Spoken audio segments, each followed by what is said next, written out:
Bonjour à tous, aujourd'hui nous allons vous présenter le principe d'action-réaction, principe fondamental en judo. Eh bien, c'est parti!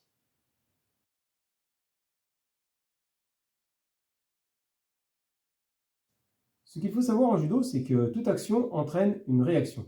Ce principe de la physique newtonienne est cher à Jigoro Kano car il permet un meilleur emploi de l'énergie, le minimum d'effort pour un maximum d'efficacité.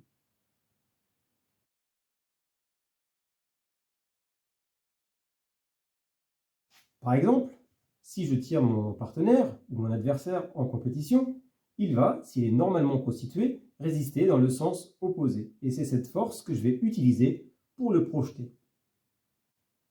En judo, à cette réaction du partenaire, en fait, il y aura toujours une action de la part de Tori. En fait, le principe n'est pas un principe d'action-réaction, mais un principe d'action, réaction, action. Deuxième action qui permet d'utiliser la force de l'adversaire.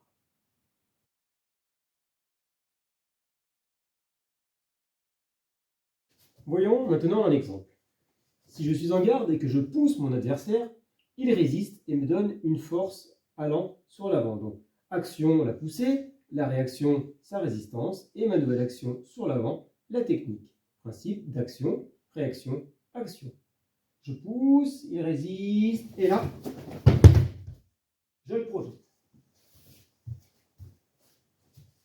Voyons maintenant un exemple sur l'arrière. Je tire mon partenaire, il résiste sur son arrière et je vais utiliser sa réaction arrière pour le projeter. Donc, principe action, réaction sur l'arrière et action, c'est la technique. Avec la projection, action, réaction, action pour le projeter.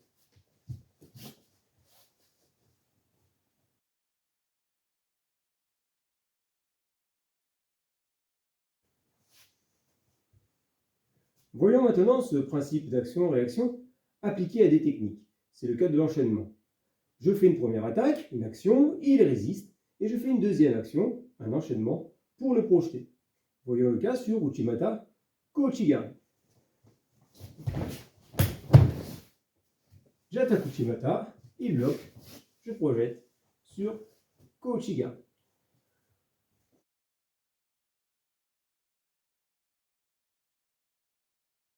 Ce principe d'action-réaction, action, peut être utilisé sur des feintes. Par exemple, je fais un gros travail sur l'avant, ce qui va engendrer chez lui une réaction sur l'arrière que je vais utiliser pour faire une nouvelle action. Voyons maintenant le cas du Sodé au Soto.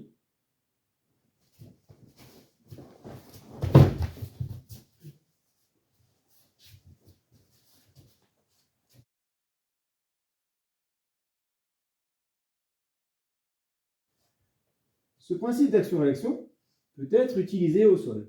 Par exemple, j'engage pour faire un jujigatame, il ne se laisse pas faire et il résiste vers le bas. Donc mon action, l'emmener vers le haut, sa réaction vers le bas, et là, j'en profite pour l'enrouler et faire une deuxième action.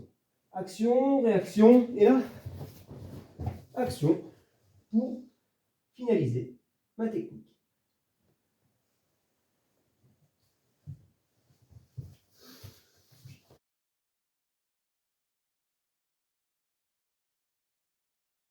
Donc la compréhension de ce principe de l'utilisation de la force en utilisant le principe d'action-réaction est très importante en judo si l'on ne veut pas privilégier la force. Eh bien, je vous souhaite une bonne journée, à vous de jouer et à bientôt!